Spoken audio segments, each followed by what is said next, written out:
नमस्कार दोस्तों, गुजरात की जो सरगर्मी है चुनाव की हर चैनल पर दिखाई दे रही है और मैं आज दिल्ली के एक स्कूल में खड़ा हूँ। जयदेवबाग का ये स्कूल है, आप देख सकते हैं। और मेरे साथ शिवचरण गोयल जी हैं। शिवचरण जी, पहले तो आपका बहुत बहुत स्वागत है। विधायक हैं हमारे मोतीनगर विधानसभा क्षेत्र के, और दिल्ली के अलावा पूरा राजस्थान का कार्यभार भी चुनावों का वो देख रहे हैं। आने वाले जिस समय में जो चुनाव होंगे उसकी प्रक्रिया पूरी इनके सर पर है। तो सर, सबसे पहले तो जो स्कूलों को लेकर आपने गुजरात में डरा रखा है लोगों, भारतीय जनता पार्टी को, इसके बारे में आप क्या कहेंगे? काफ़ी जोर शोर एक सिर्फ स्कूलों को लेकर, पढ़ाई को लेकर आप पूरा चुनाव लड़ रहे हैं। देश में जो काम 75 साल पहले होना चाहिए था, आज उसकी चर्चा अब शुरू हुई है। और ये चर्चा शुरू तब हुई जब दिल्ली के अंदर शिक्षा का मॉडल बदला गया। शिक्षा में परिवर्तन आया। विदेशों से लोग आकर दिल्ली के मॉडल को देख रहे हैं, उनको महसूस भी कर रहे हैं और उनको अपने पाठ्यक्रम में विदेशों में भी लागू कर रहे हैं। एग्जाम्पल है कि हमारे अमेरिका की राष्ट्रपति की वाइफ मेलिना ट्रम्प जब आई यहाँ पर, कोई शेड्यूल में नहीं था, लेकिन उनकी जिद थी कि मुझे केजरीवाल जी के स्कूल देखने हैं। वो आए, उन्होंने स्कूल देखा, 15 मिनट का उनका शेड्यूल था और वो 2 घंटे यहाँ बैठी रही। और बैठने के बाद उन्होंने की कमेंट्स किया कि जितना परिवर्तन यहाँ पर है, इस परिवर्तन को मैं अमेरिका में भी लागू करूँगी। तो उससे बड़े कॉम्प्लीमेंट मिल सकता नहीं। लेकिन भारतीय जनता पार्टी तो आरोप ये लगाती है कि आपने लिमिटेड स्कूल किए हैं, 40 से 50 स्कूल किए होंगे 500 में से, वही आप दिखाते हैं। तो संख्या के बारे में सवाल उठाते हैं भारतीय जनता पार्टी कि पूरे स्कूल नहीं किए हैं, लगभग 40-50 स्कूल ठीक किए हैं। तो उसी पर पूरा आप ठीकरा फोड़ रहे हैं कि हमने पूरे स्कूलों को बदल दिया है। स्कूल की जो शिक्षा नीति है पूरी, उसको बदल के रख दिया। दिल्ली में शिक्षा मॉडल जो आपने पूरा बदल दिया, इसके बारे में क्या कहेंगे? 1038 स्कूल हैं दिल्ली के अंदर, दिल्ली सरकार के द्वारा। आप उसमें से किसी को भी स्कूल का उठा के देख लें। एक्चुअली में ये जो भारतीय जनता पार्टी है, ये सबसे झूठी पार्टी है। आप इनके कोई भी कथन को देख लें, कोई इनके काम करने की शैली को देख लें, तो धरातल पर नगण्य हैं। चाहे आप एनसीडी की बात कर लें, चाहे गुजरात मॉडल की बात कर लें, चाहे हरियाणा मॉडल की बात कर लें, चाहे यूपी मॉडल की बात कर लें, क्योंकि इन्होंने कुछ किया नहीं। अब ये हमारे पीछे पड़े हैं, कभी कम से कम भी ये तो बताएं कि इन्होंने क्या किया। इनके पास पूरा का पूरा देश है, इनके पास बड़े बड़े राज्य हैं। हरियाणा इनके पास है, गुजरात इनके पास है, उत्तर प्रदेश इनके पास है। कम से कम भी अपना बखान तो करें कि मैंने ये किया। और हमने जो किया है उसमें कमियां निकाल रहे हैं। अब 1038 स्कूल है, आप किसी में भी उठा के देखें। अभी कल हमारे सांसद विधोड़ी जी एक स्कूल में चले गए और उनका वीडियो चला रहे हैं, और उस स्कूल के उसके बिल्कुल बैक डोर पे लिखा हुआ है ये बिल्डिंग टूट रही है और इसको नया बनाया जाएगा। लेकिन हमारे सांसद सदस्य तो घोड़े पे सवार है, उन्होंने वो पढ़ा ही नहीं और वो दिखा रहे हैं, देखो जी दिल्ली के स्कूल। दिल्ली के स्कूल देखेंगे, यदि कहीं पर स्कूल अभी नहीं बना है, उसमें कोई कमी है तो टूट के नया बन रहा है। लेकिन कम से कम भी आपने तो कुछ उपलब्धियाँ गिनवाएं कि आपने क्या किया। एक और सवाल आपके ऊपर उठता है कि कई बार आप दोनों जो है आम आदमी पार्टी बीजेपी के लिए जो है, जैसे हमने यूपी में देखा, उत्तराखंड में देखा, कि आप कहीं ना कहीं बीजेपी के लिए फ़ाइट करते हैं, कांग्रेस के वो वोट काट देते हैं जो बीजेपी को मिलने ही नहीं थे। और ये जो ट्रायंगुलर जो अब ये गुजरात में फ़ाइट होगी, इसमें कहीं ना कहीं बीजेपी को ही फ़ायदा होगा, बीजेपी की वोट परसेंटेज बढ़ेगी। क्योंकि जो कांग्रेस पिछली बार जब चुनाव लड़ी थी तो मात्र कुछ ही सीटों से वो रह गई थी। तो कहीं ना कहीं ये जो ट्रायंगुलर लड़ाई होने से बीजेपी को इस गेम में फ़ायदा होगा। आप क्या समझते हैं कि जो ये सवाल उठ रहे हैं कि कहीं ना कहीं भाजपा की मदद ही करेगी आम आदमी पार्टी, जितना शोर मचेगा उतना ही ज़्यादा उसको बेनिफिट होगा, इसके बारे में क्या कहें? पहले बात तो यदि हम मदद कर रहे हैं बीजेपी के, तो उन्हें हमारा वेलकम करना चाहिए। दिल्ली में जब चुनाव था, इनके 13 में 32 सीटें आई थी, 15 में चुनाव हुआ तो उनकी सीट 3 रह गई। आप दोनों मिलकर कांग्रेस के वोट काट रहे हो। आप समझे, आप 3 सीट आई इनकी और कांग्रेस 0 आई, तो हम कहाँ वोट काट रहे हैं? वो जो भारतीय जनता पार्टी के वोट भी हैं वो हमारे वोट हैं। आने वाले समय में हो सकता है आप भाजपा से मिल नहीं, आज भी हैं, हम थोड़ी मिलेंगे, वो हमारे मिलने को तैयार हैं। और कल हमारे मुख्यमंत्री ने कहा कि आने वाले समय सांबित पत्र भी कहेगा कि भारतीय जनता पार्टी एक बेकार पार्टी थी और आम आदमी पार्टी अच्छी पार्टी थी।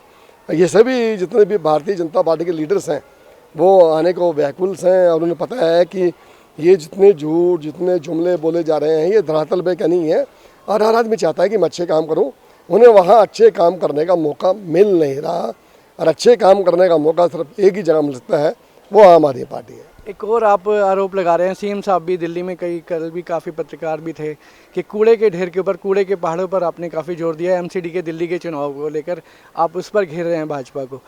ये जो पहाड़ थे कहीं ना कहीं कांग्रेस की देन थी। भाजपा भी अगर वो कहते हैं कि ये तो उससे पहले के समय के थे, ये जो शीला दीक्षित का समय था तब से कूड़े के ढेर और पहाड़ तो तब से हैं, तो भाजपा ही को क्यों घेर रहे हैं, कांग्रेस को क्यों नहीं?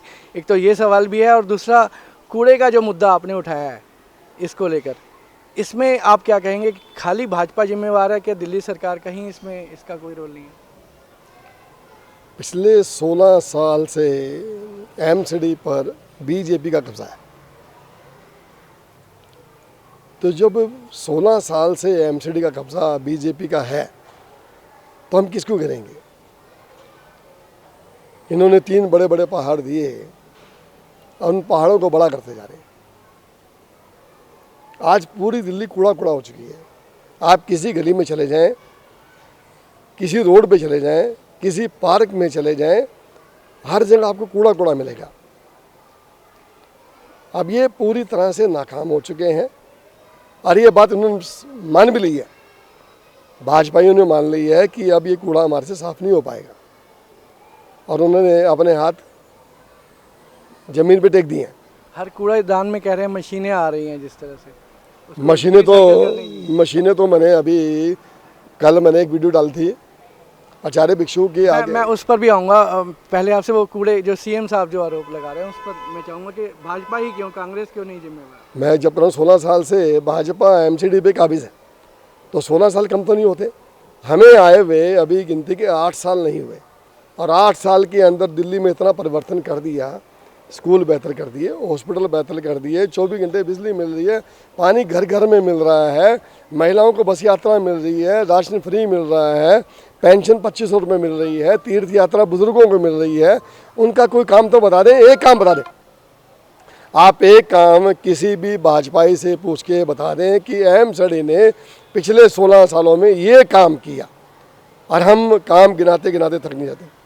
तो फिर क्या है, नीयत नहीं है काम करने की। आपके हम सोशल मीडिया पर देख रहे हैं कुछ वीडियोस जो वायरल हो रहे हैं कि कूड़े के ढेर आप दिखा रहे हैं, वहाँ गाय माता भी दिखा रहे हैं।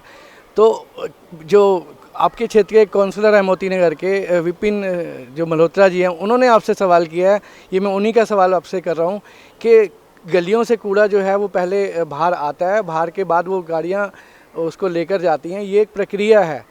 तो आप उसको दिखा रहे हैं जो बाहर गलियों से बाहर जब कूड़ा इकट्ठा होता है उसको उससे ले जाने की पहले की प्रक्रिया को आप दिखा रहे हैं कि कूड़ा यहाँ इकट्ठा है, लेकिन वो कूड़ा, वो उनका कहना है कि ये सेम डे कूड़ा चला भी जाता है, जो गाड़ियाँ आती हैं उसको ले जाती हैं और मशीनें भी लगा दी गई हैं। तो आप इस पर जो आरोप लगा रहे हैं वो कह रहे हैं ये तो प्रक्रिया है, जो दिनचर्या की प्रक्रिया, गलियों से कूड़ा इकट्ठा होकर बाहर आता है। नमस्कार जैन साथियों,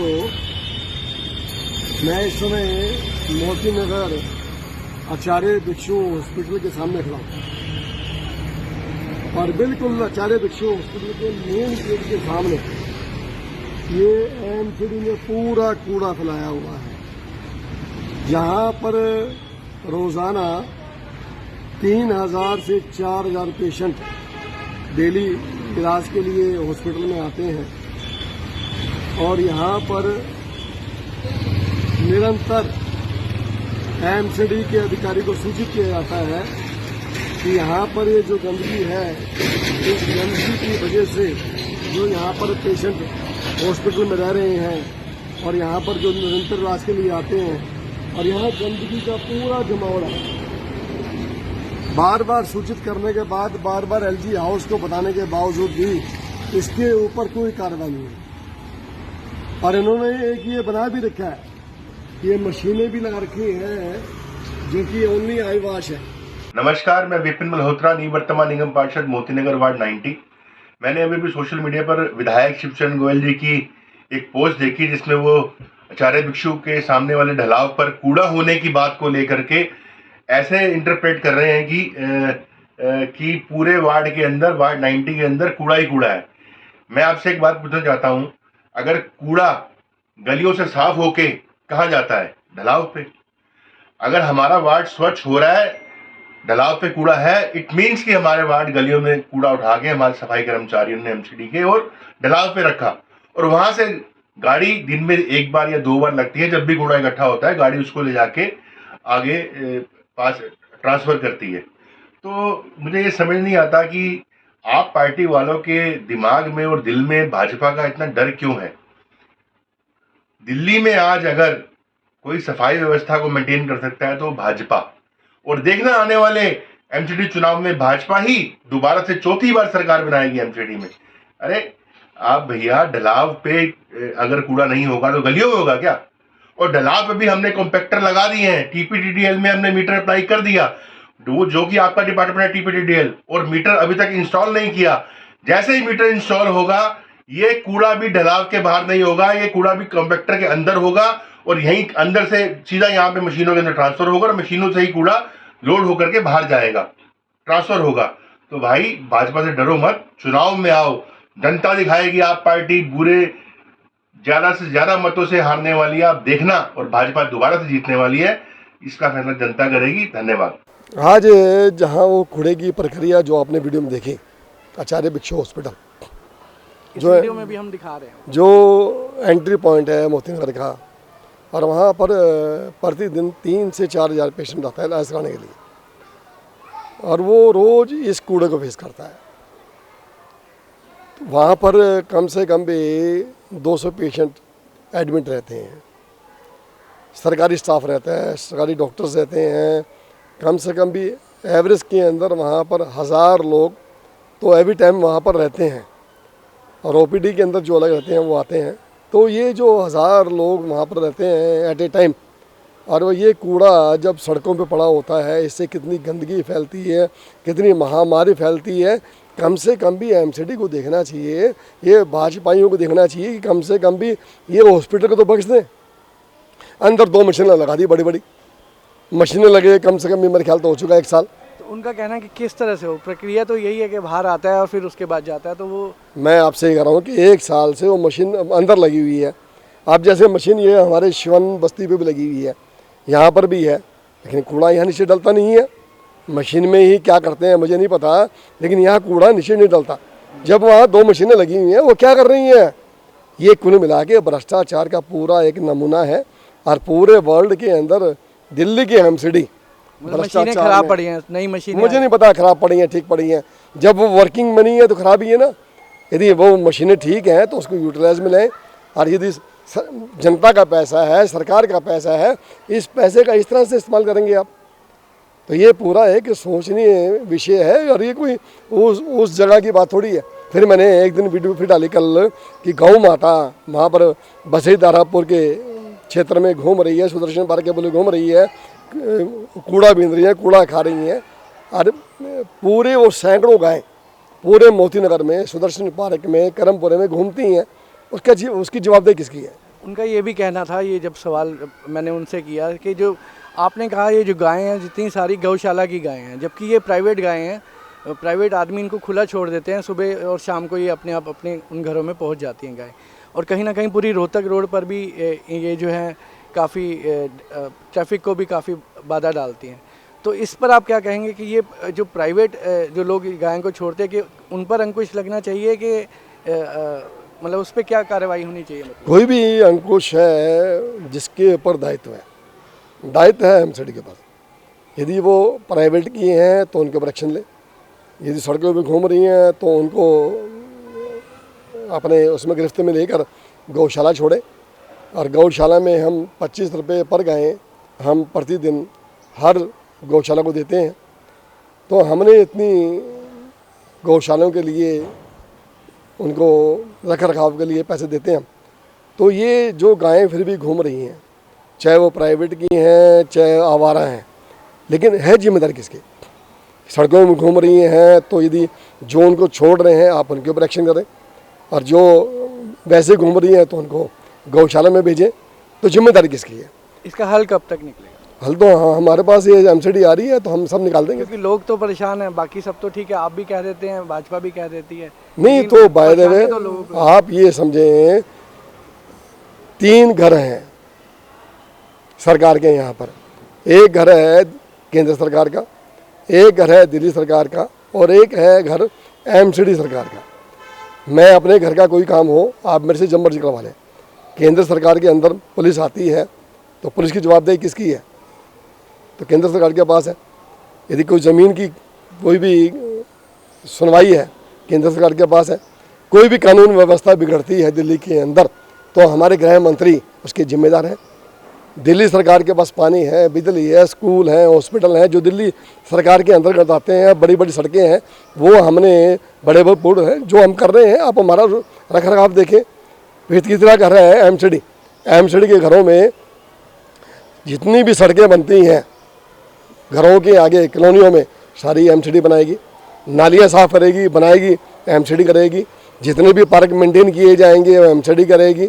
जितने भी आवारा कुत्ते हैं, गौशाला हैं, सारे उनकी जिम्मेदारी है। पेड़ों की छटाई उनकी जिम्मेदारी है। गलियां साफ़ करेंगे तो उनकी जिम्मेदारी है। साफ़ सफाई की पूरी जिम्मेदारी भारतीय जनता पार्टी की एमसीडी के पास है। आज वो एलजी के माध्यम से, गृह मंत्री के माध्यम से चल रही है।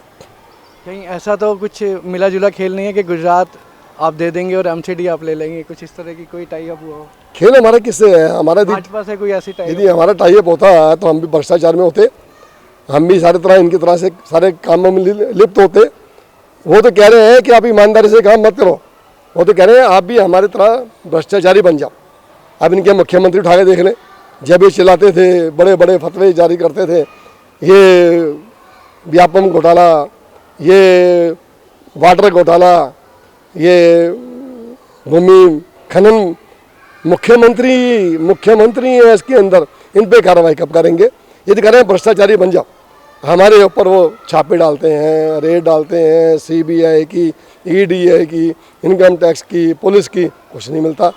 और वहाँ पर जब भी तो आपके सामने है भ्रष्टाचार का नमूना। यही तो लोग देख रहे हैं कि आरोप दोनों तरफ से लग रहे हैं, लेकिन आरोप नहीं है मेरा, यही तो मिली जुली गेम। मेरा आरोप जो है, जो भाजपाई बोलते थे हम तो उनकी बातें बोल रहे हैं भाई। जिस समय ये आसाम के मुख्यमंत्री जब कांग्रेस में थे तब बड़े बड़े इन्होंने होर्डिंग लगाए, वाटर घोटाला, वाटर घोटाला। जब 2014 में केजरीवाल जी चुनाव लड़े थे मोदी जी के अगेंस्ट, तो भाजपा ने रिकॉर्ड तोड़ सीटें आई थी भाजपा की। तो कहीं ऐसा तो नहीं है केजरीवाल जी अगर आगे होंगे और यही मुद्दा है कि मोदी जी के अगेंस्ट बोलेंगे तो कहीं ना कहीं ये जो बाकी नीतीश जी और जो बाकी विपक्ष की आवाज़ है वो नीचे हो जाएगी और फ़ायदा भाजपा को, जैसे 2014 में हुआ था अब भी होगा। मेरा बार बार घूम फिर के सवाल यही आ रहा है, कहीं ना कहीं मिली जुला टाई अप समझ आता है। जनता बहुत समझदार हो चुकी है। ऐसा कुछ नहीं है आपके साथ? जनता के पास पहले ऑप्शन नहीं था। जनता के पास 2 ही ऑप्शन थे, कभी कांग्रेस कभी बीजेपी, कभी कांग्रेस कभी बीजेपी। अब एक तीसरा मॉडल आया है आम जनता का, 130 करोड़ लोगों का। अब उन लोगों में सपना जागा है कि अब काम तो हो सकता है। जब दिल्ली सरकार ने काम करके दिखा दिया, पंजाब सरकार में काम अभी 6 महीने में रिकॉर्ड तोड़ काम कर दिए, तो हमारे राज्य में क्यों नहीं हुआ, हमारे क्षेत्र में क्यों नहीं हुआ? अब जनता ही पूछ रही है। शिवचरण गोयल जी मेरे साथ बेबाक जवाब उन्होंने दिए हमारे सवालों के, तो बहुत बहुत धन्यवाद।